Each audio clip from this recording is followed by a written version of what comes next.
Assalamualaikum warahmatullahi wabarakatuh. Perkenalkan, nama saya Alia Rojali.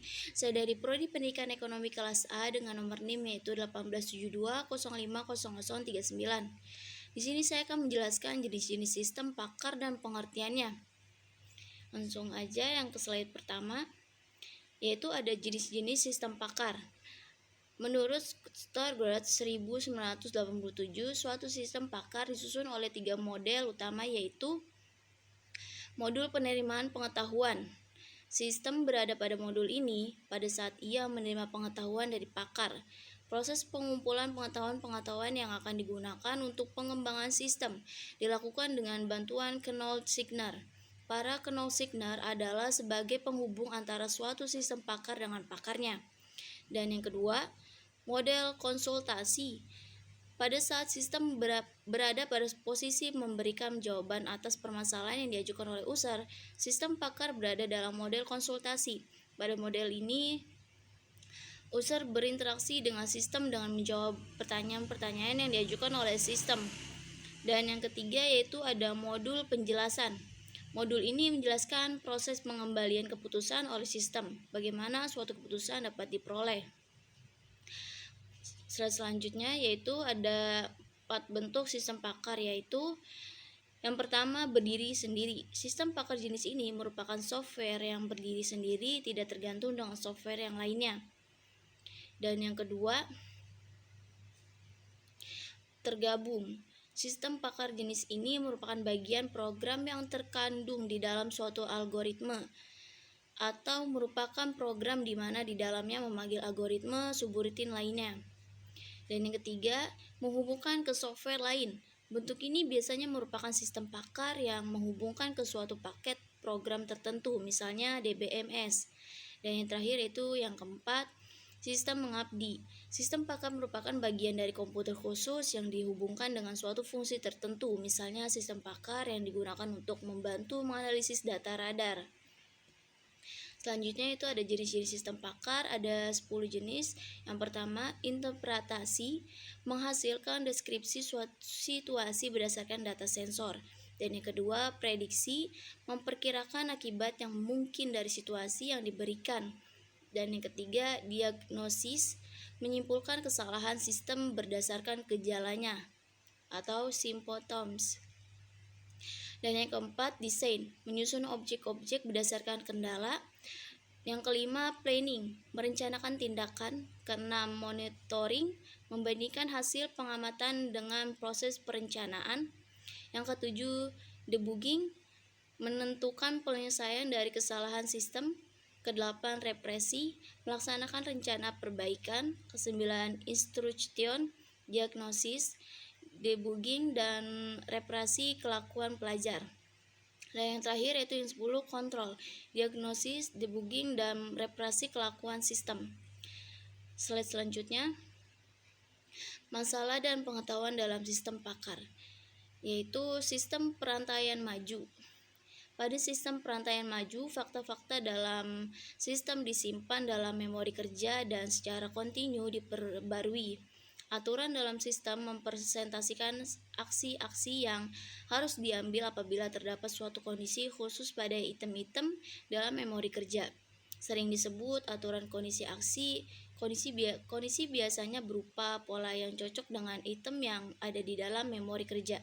Sementara aksi biasanya berupa penambahan atau penghapusan item dalam memori kerja. Aktivitas sistem dilakukan berdasarkan siklus mengenal bereaksi. Mula-mula sistem mencari semua aturan yang kondisinya terdapat di memori kerja, kemudian memilih salah satunya dan menjalankan aksi yang sesuai dengan aturan tersebut. Pilihan aturan yang akan dijalankan berdasarkan strategi tetap yang disebut strategi penyelesaian konflik. Aksi tersebut menghasilkan memori kerja baru dan siklus diulang lagi sampai tidak ada aturan yang dapat dipicu atau goal yang dikehendaki sudah terpenuhi. Slide selanjutnya yaitu ada strategi penyelesaian konflik. Strategi penyelesaian konflik dilakukan untuk memilih aturan yang akan diterapkan apabila terdapat lebih dari aturan yang cocok dengan fakta yang terdapat dalam memori kerja. Di antaranya yaitu yang pertama, no duplication, Jangan memicu sebuah aturan dua kali menggunakan fakta atau data yang sama agar tidak ada fakta yang ditambahkan ke memori kerja lebih dari sekali. Yang kedua, ranges, yaitu pilihan aturan yang menggunakan fakta yang paling baru dalam memori kerja. Hal ini akan membuat sistem dapat melakukan penalaran dengan mengikuti rantai tunggal ketimbangan, selalu menarik kesimpulan baru menggunakan fakta lama. Yang ketiga, specificity. Picu aturan dengan fakta rekodisi yang lebih spesifik sebelum aturan yang menggunakan pradoktisi lebih umum. Contohnya, jika kita mempunyai aturan jika dalam kurung burung X, maka tambah dalam kurung dapat terbang X, dan jika dalam kurung burung X dan dalam kurung penguin X, maka tambah dalam kurung dapat berenang X. Serta fakta bahwa Tweety adalah seekor penguin, maka lebih baik memicu aturan kedua dan menarik kesimpulan bahwa Tweety dapat berenang.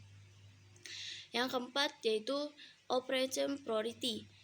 Pilih aturan dengan prioritas yang lebih tinggi. Misalnya ada fakta bertemu kambing, ternak kambing, dan bertemu macan. Oke, slide selanjutnya yaitu ada sistem perantaian balik. Sejauh ini kita telah melihat bagaimana sistem berbasis aturan dapat digunakan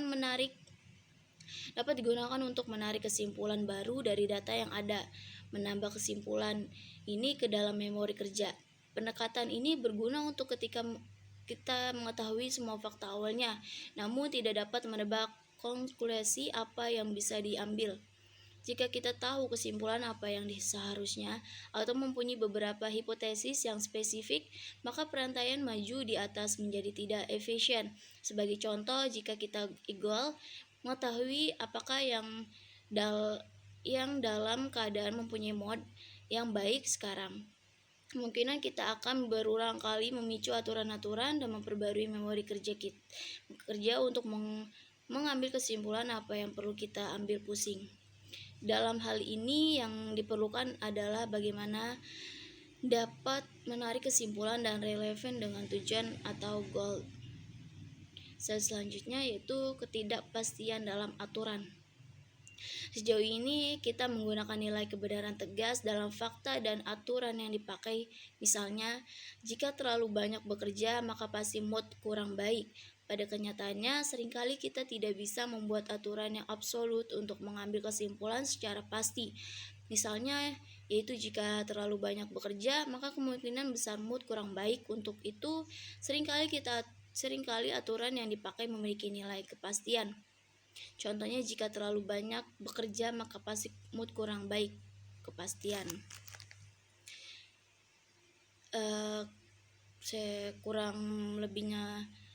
Saya kira presentasinya cukup sampai di sini. Kurang lebihnya saya mohon maaf. Saya akhiri, wassalamualaikum warahmatullahi wabarakatuh.